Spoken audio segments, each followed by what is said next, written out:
जोत रे भाई।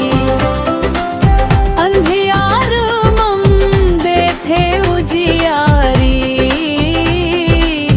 गुरु घासी के अमर संदेश मन के सबो एक संसारी। सतनाम सतनाम गूंजे रे गाँव गाँव, हम बाजे बाजा नाचे तन औ झूमे, मन मिट जाते सब झगड़ा साजा। सतनाम सतनाम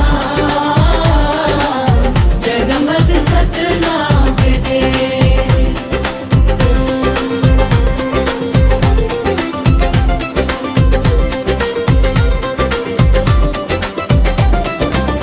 माटी के खुशबू संग उठे आवाज, सादा जीवन ऊंचा विचार। झूठ फरेब सब दूर भगावन, सच्चाई के खोलब दरबार। हाथ में झंडा दिल मन आस, समानता के नई परिभाष। ऊंच नीच के भेद भुला के जुड़ गए सब के साथ। नमो सतनाम जय जय सतनाम। जगमग सतनाम के जोत रे भाई। अंधिया मम गे थे उजियारी।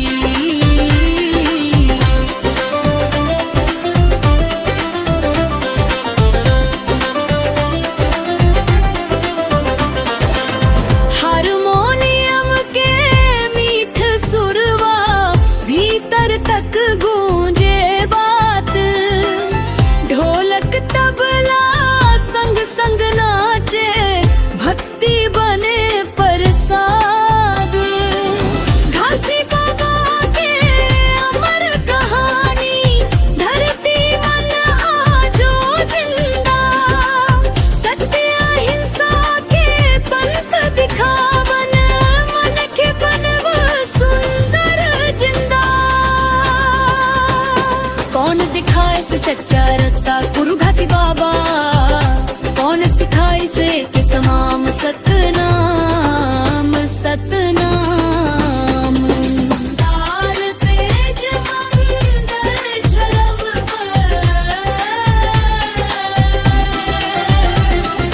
जगमग सतनाम के जोत रे भाई।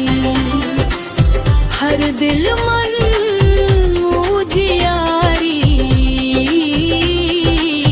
नाचब गाव संग मिलके, यही चाहवे सच्ची से